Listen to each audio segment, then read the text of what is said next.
Hi folks, welcome to the Prepared Homestead. This is Travis. Thank you all for stopping by to watch.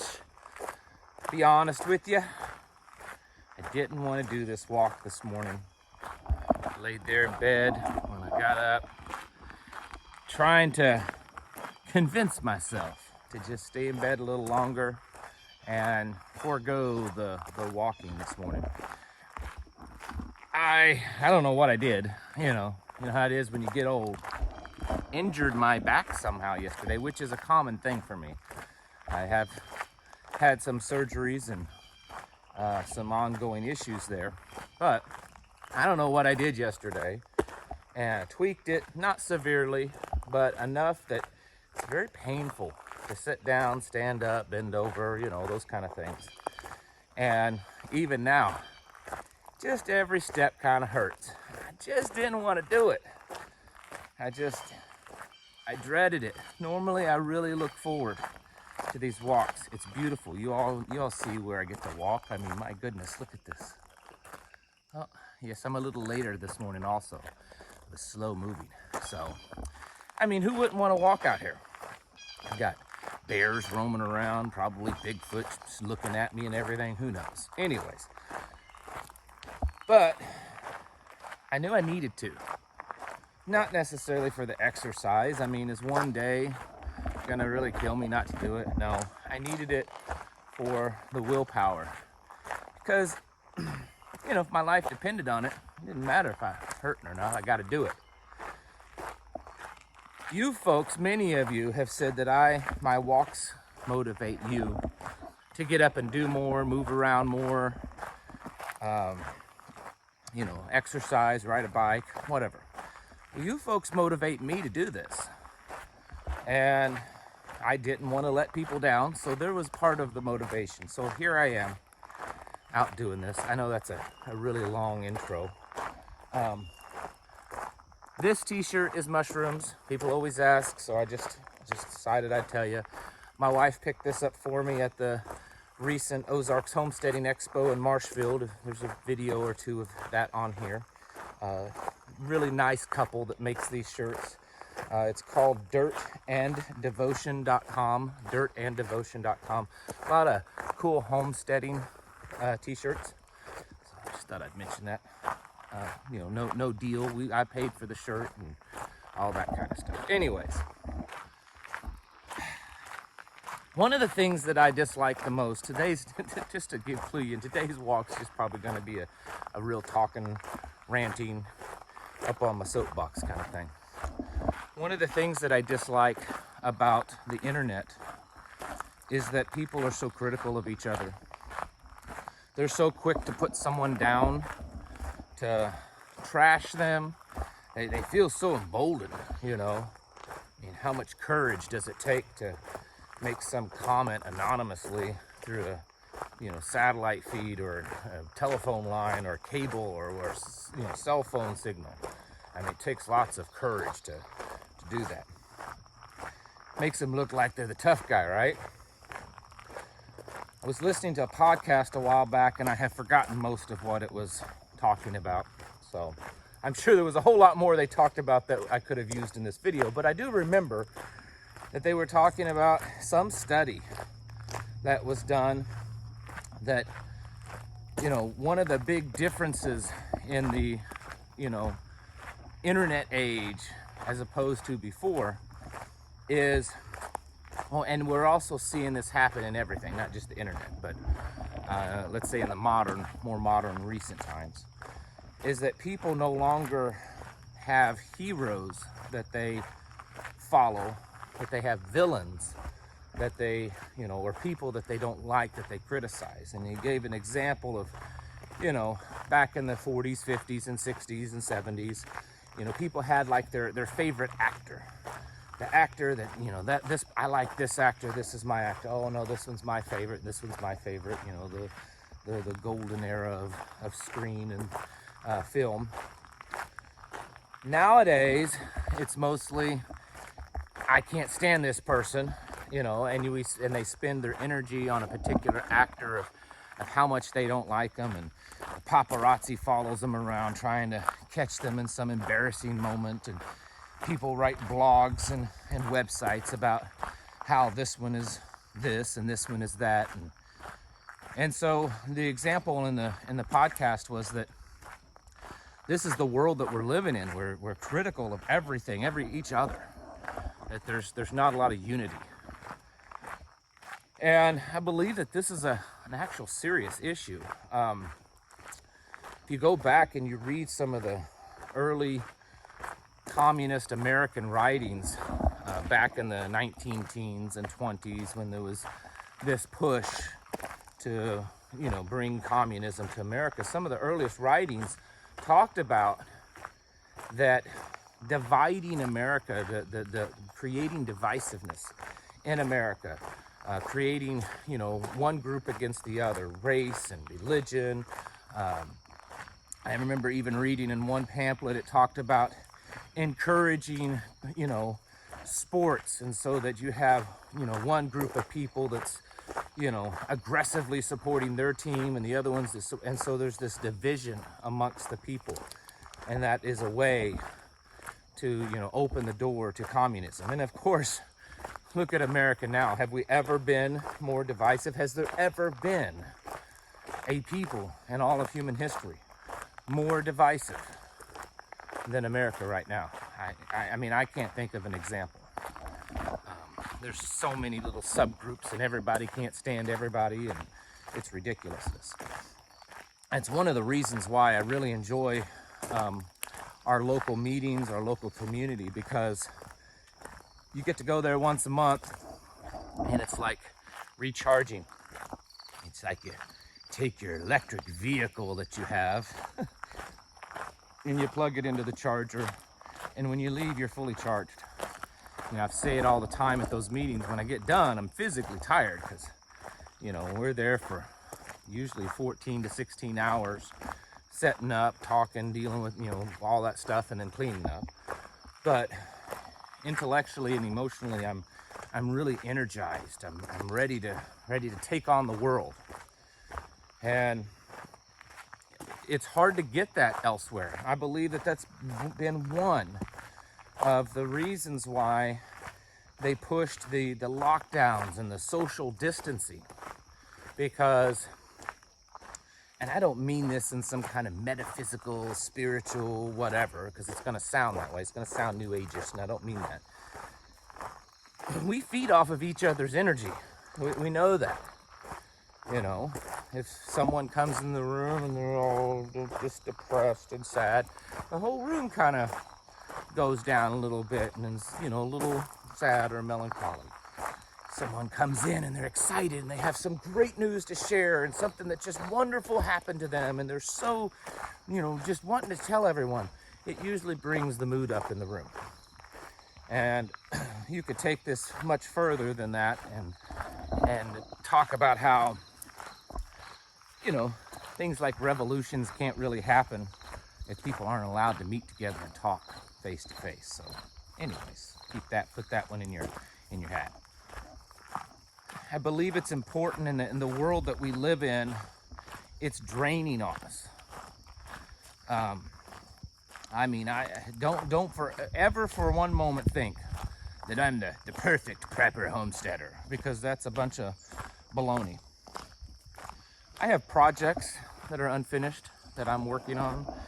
There's a few things that I need to get done before winter sets in. It's stressing me out because I'm not sure that I'll get it done, whether time-wise, physical, and money. It's just, I'm not perfect in a lot of ways. There's some things I feel pretty confident on that I know really well and can handle. There's other things that I know I'm still learning and still trying to get it all together. And if you're following some kind of prepared homesteader, whatever kind of person, and they're portraying themselves as the ultimate know everything, capable of everything, absolute perfection, know-it-all, then you're probably following a fake and a fraud, because no one is that way. We all have our weaknesses. We need to recognize those weaknesses and then focus on how we can overcome those weaknesses. What can we do to you know, fix them and to work around them or to make them stronger? And then, of course, as a community, we should be uplifting of each other. I've done videos of this in the past, and every time I do one, I've done probably 2 or 3, I feel that I don't hit the mark that I want to hit. And that is, when we look at what we know about modern current American society, of how everything's so divisive, everyone's so critical, all these keyboard warriors, you know, oh, well, you could do better than that, oh, you know, all that kind of stuff. How are all these people going to get along someday, when getting along is what's keeping them alive? When their life, when their survivability is very dependent upon each other. How are people going to get along? You know, even amongst our own community. You know, the preparedness, homesteading, whatever type of community, patriots, whatever you want to call us. There's always a little bit of backbiting and infighting and, you know, stabbing each other in the back kind of thing, a little bit at least. And how are we all going to get along and help each other survive? Because if we're going into this from a very selfish perspective, that it's kind of foggy today. Anyways, it's going to hurt ourselves if we're you know, very selfish. Of course, we want to take care of ourselves and our family. That's important, obviously. But if we're to the point that our brother and sister, our neighbor, we just neglect, or we put down, or we even do things purposely to harm them, it's not going to help us in our survival. Last night, I was speaking with someone that's becoming a friend of mine, and he runs a prepper group a few hours from us. And I've known about him, he's known about me, but in the last week or so, we've been doing a lot of communicating. And we were talking last night about how it's important for us to work together. You know, we're not trying to take these two groups and combine them into one massive organization. We're just talking about how we should be working together. And this is a conversation I've actually had with several other like-minded groups in the Ozarks, that we should be establishing some type of relationship. We should be working on, you know, bartering agreements, communication lines, cross-training. Maybe there's someone in that other group that knows something that no one in our group knows, and they can come and help us train. Because we're not at odds with each other.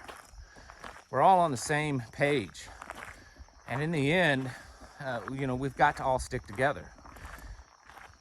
And that's something that we should do in the greater preparedness community. Of course, there's always the bad apples. There's always the werewolves, the people that will prey upon you and just try to take from you. We have to be aware of that. But you know what? It's always been that way. There's always been people like that. So we just always have to be on guard for that.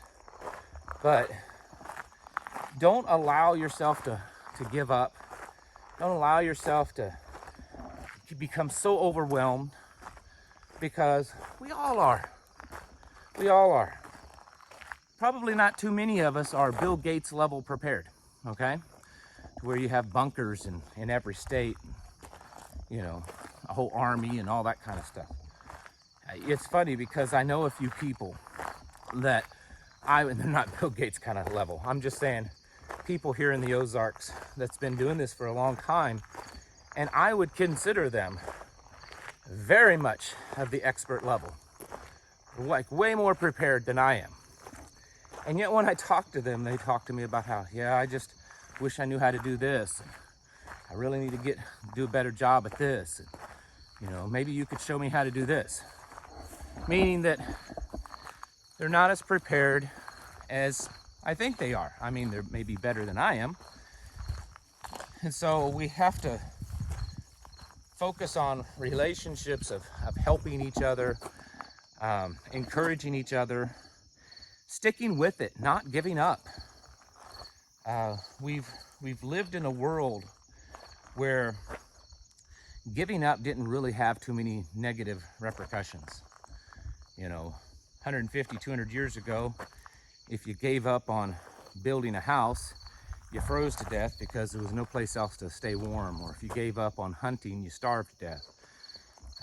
If you gave up on a particular job, you know, you died or ended up in the gutters. Nowadays, if you give up on those things, there's always a safety net somewhere. You know, there's some kind of government assistance, there's some kind of, you know, church or family, or just the normal, you know, supply and systems around that will make things better.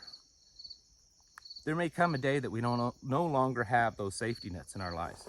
So we have to learn now to push on and to press forward. And then we also need to learn how to get along with each other. That is so important. Stop being so critical. Instead of tearing someone down for what they may not know how to do, why don't you pull them aside and you know, offer to help them? For those of you that are Christians and believers, it's certainly not biblical to publicly tear someone down, even if they're doing something completely wrong. There's nothing biblical about that, so keep that one in mind also. Folks, we may want to give up, often even. There are days like today that I just wanted to take the day off, not do anything, or at least do very little. But I don't have that option because that's just going to put me one more day behind on stuff. My family depends on me. The community around me depends on me, just like I depend on them. And if we all started just giving up and giving in, where would our communities be? Where would our families be? Everything that's happening is being done, I believe one of the reasons why it's being done the way it is to wear us down. There is a psychological purpose there, to wear us down. Don't let that happen to you. Get up and do something. Maybe you physically can't do something, but there's something you can do. Be encouraging to other like-minded individuals. Don't tear them down just because what they're doing is wrong.